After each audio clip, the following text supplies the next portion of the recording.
A'udzubillahi minasyaitonir rajim. Bismillahirrahmanirrahim. Assalamualaikum warahmatullahi taala wabarakatuh. Kita masuk dalam sejarah perundangan Islam, masuk unit yang keempat pula. Unit keempat ini, belum itu kita tahu, kita mengaji sejarah ni kita kena nampak ustaz-ustazah. Kita kena nampak perjalanan sejarah itu. Baru kita kena mengaji sejarah. Ni orang tanya, ustaz, sejarah tu apa dia? Tak tahu. Jangan. Kita tengok sejarah, rentetan sejarah itu daripada zaman sebelum kedatangan Islam. Selepas itu zaman kedatangan Islam. Zaman Rasulullah sallallahu alaihi wasallam. Habis zaman Rasulullah, kita tengok pula unit yang keempat ini, zaman Khalifah Ar-Rashidin. Apakah yang dikatakan dengan zaman Khalifah Ar-Rashidin? Zaman Khalifah Ar-Rashidin ini adalah Abu Bakar, Umar, Osman dan Ali. Pada zaman ini,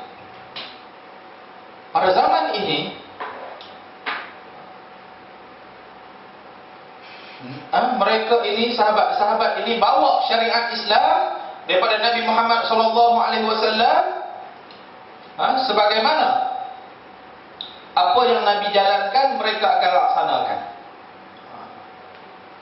Seperti mana firman Allah Subhanahu wa taala, "Ma kana Muhammadun aba ahadin min rijalikum walakin Rasulullah wa khataman nabiyyin."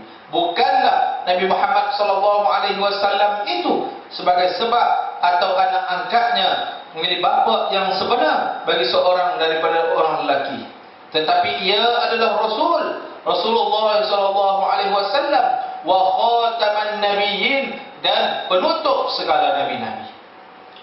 Maksud dia nabi akhir zaman ni siapa? Rasulullah sallallahu alaihi wasallam. Kewafatan Nabi Muhammad sallallahu alaihi wasallam pada peringkat awalnya tidak dapat diterima secara total oleh kaum muslimin. Umar Al-Khattab pernah mengugut akan membunuh sesiapa yang mengatakan baginda telah wafat. Keadaan tersebut diselesaikan oleh Abu Bakar dengan mengemukakan firman Allah Subhanahu wa taala, "Wa ma Muhammadun illa rasulun qad khalat min qablihi ar-rasul afa in matat aw qutilan qalabtum 'ala al-a'qabikum wa man yanqalib 'ala al-aqibaih falan yadurrallahu syai'a wa sayajzillahu asy-syakirin." Dan Muhammad sallallahu alaihi wasallam itu tidak lain hanyalah sebagai rasul yang sudah pun didahului oleh beberapa orang rasul yang telah mati ataupun terbunuh. Jika demikian, kalau ia pun mati atau terbunuh, patutkah kamu berpaling tanah menjadi kafir?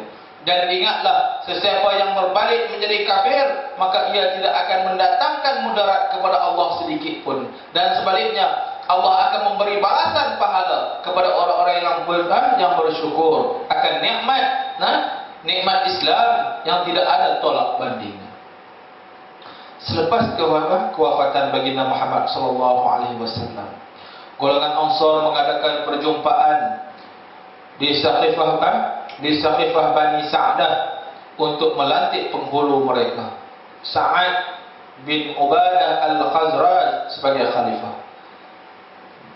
Menyadari hal itu, Abu Bakar, Umar dan Abu Ubaidillah Ibnu Al-Jarrah segera ke sana, dan Abu Bakar telah berucap yang bermaksud, "Kalangan kami adalah amir-amir dan kalangan kamu adalah wazir-wazir." Setelah ucapan berakhir, Umar segera melantik Abu Bakar sebagai khalifah dan diikuti oleh para hadirin. Zaman awal pemerintahan Khalifah Abu Bakar, lahir golongan enggan membayar zakat. Beliau bertindak tegas memerangi mereka, biarpun pada awalnya tidak disepakati oleh setengah sahabat, antaranya Umar Al-Khattab.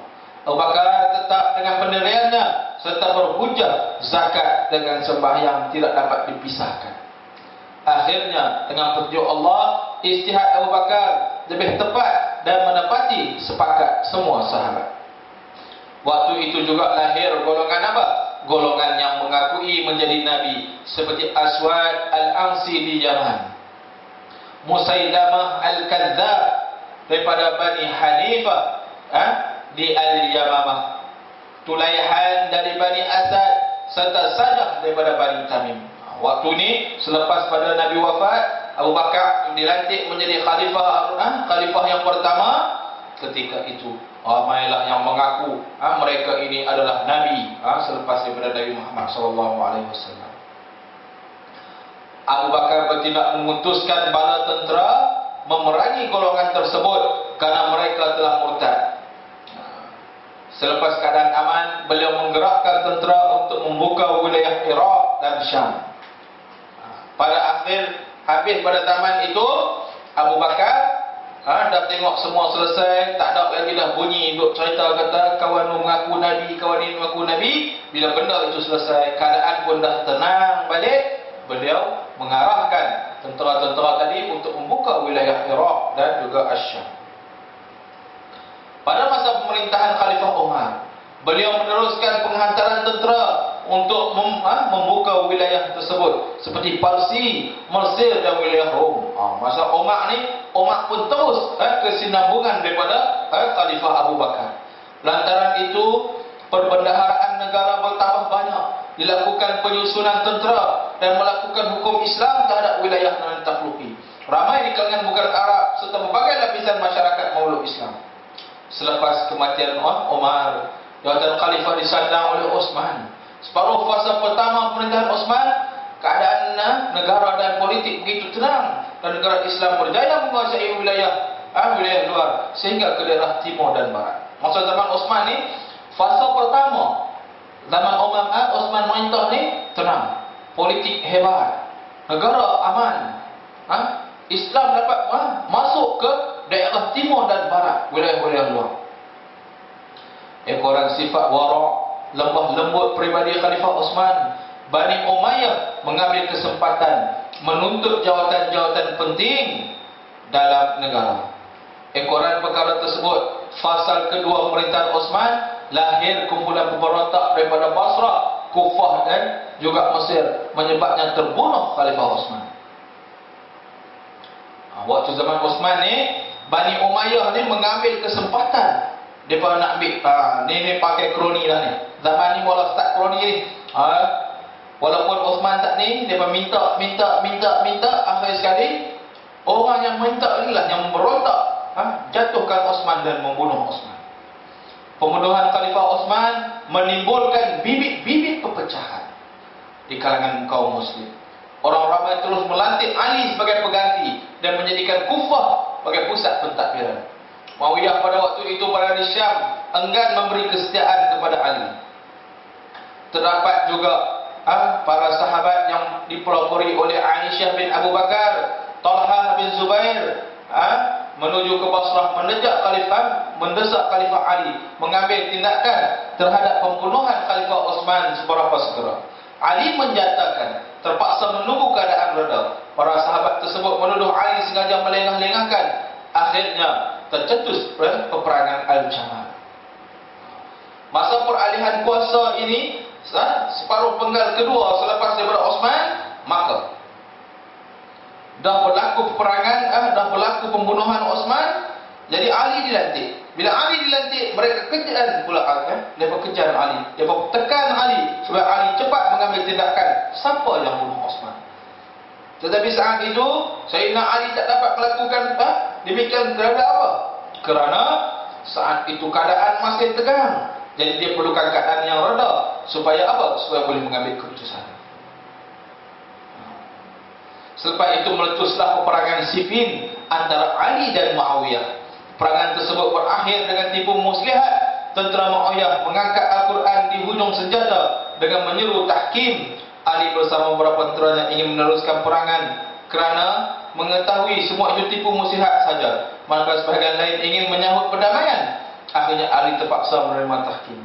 Majlis tahkim berakhir dengan pelucutan jawatan Ali dan Muayyah sebagai khalifah. Namun dalam masa yang sama, Amr bin Al-As melantik semula Muawiyah. Ekoran kaum muslimin terpecah kepada tiga kumpulan. Pertama, Khawarij, Syiah dan jumhur muslimin. Puak Khawarij merancang untuk membunuh Ali, Muawiyah dan Amr bin As secara serentak. Namun begitu, hanya Ali berjaya dibunuh oleh Abdul Rahman ibn Muljim. Yang bunuh ni puak Khawarij. Khawarij yang berpunca daripada pecahan tiga hukum tadi. Itu sejarah, dari segi sejarah zaman Khulafaur Rasyidin. Makna kata bermula daripada Abu Bakar selepas daripada kewafatan Nabi, diambil alih oleh Umar Al-Khattab dan disambung oleh Utsman Al-Affan. Apabila dibunuh, Utsman Al-Affan dibunuh, dilantik pula Ali bin Abi Thalib. Dan itulah dikatakan khalifah yang keempat. Akhir khilafah keempat ini, Ali dibunuh oleh kaum golongan Khawarij. Sumber-sumber persyariatan ketika ini, Khulafaur Rasyidin ketika ini, mereka berpegang kepada apa? Yang pertama sekali merujuk kepada Al-Quran. Para Khulafaur Rasyidin akan terus merujuk kepada Al-Quran apabila muncul masalah atau dibentangkan kepada mereka satu perkara ataupun hukum. Mereka mencari nas-nas yang telah ditetapkan di dalamnya mengenai hukum atau meneliti Al-Quran untuk mencari penjelasan ataupun penetapan hukum. Seandainya mereka tidak menemui nas, mereka menemui ataupun tidak, akan bawa hukum-hukum itu untuk dibahas. Mereka berhukum berdasarkan nas Al-Quran. Hujah serta alasan supaya merujuk kepada Al-Quran sebagai sumber pertama, serta selaras dengan saranan wajib mentaati Allah dan mengembalikan masalah kepada hukum Allah, iaitu dengan merujuk kepada Al-Quran tentang apa saja yang diperselisihkan ketika itu, dan menerima apa yang diputuskan menerusi dalil-dalil dalam Al-Quran. Hal ini selaras dengan firman Allah Subhanahu wa taala, "Fa in tanaza'tum fi syai'in farudduhu ila Allah."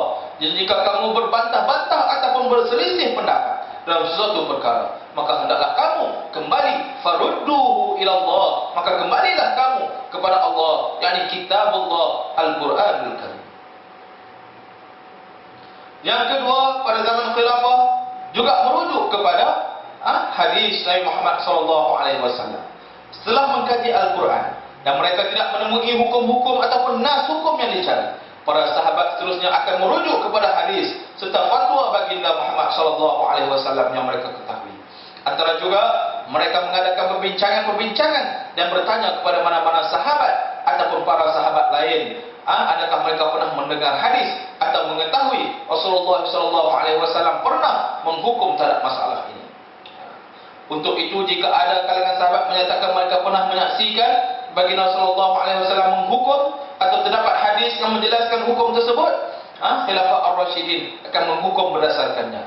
Hujah serta alasan supaya merujuk kepada hadis juga fatwa baginda Muhammad SAW sebagaimana sumber kedua selepas Al-Quranul Karim, selaras dengan kewajiban mentaati Allah dan Rasul.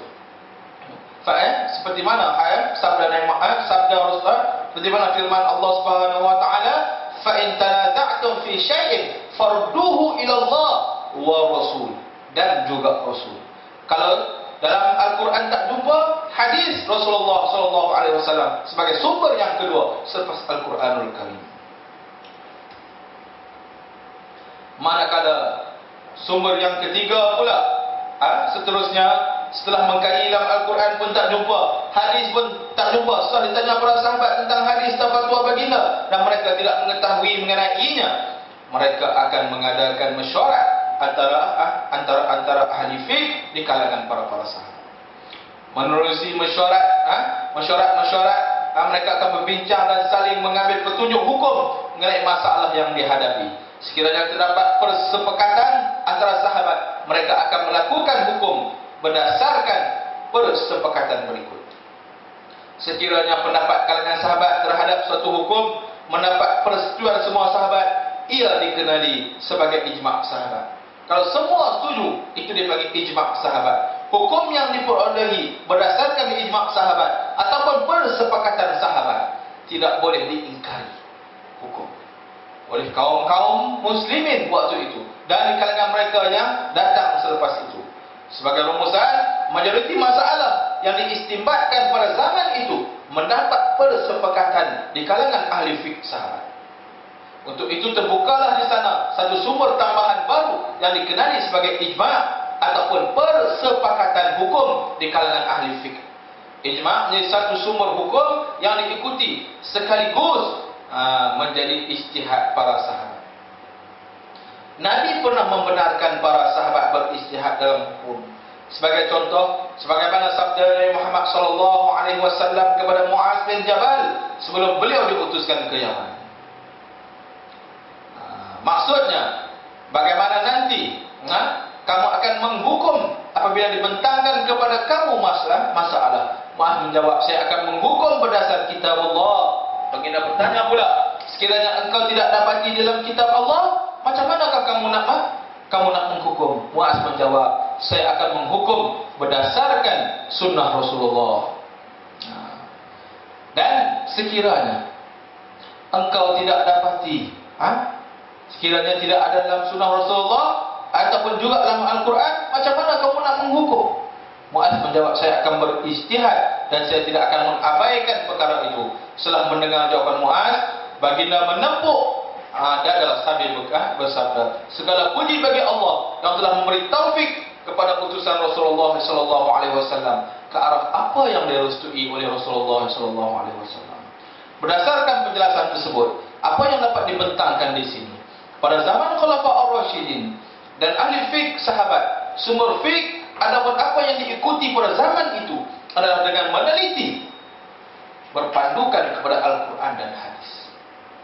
Kiranya tidak ada nas yang dijelaskan dalam kedua-duanya, mereka akan beristihad.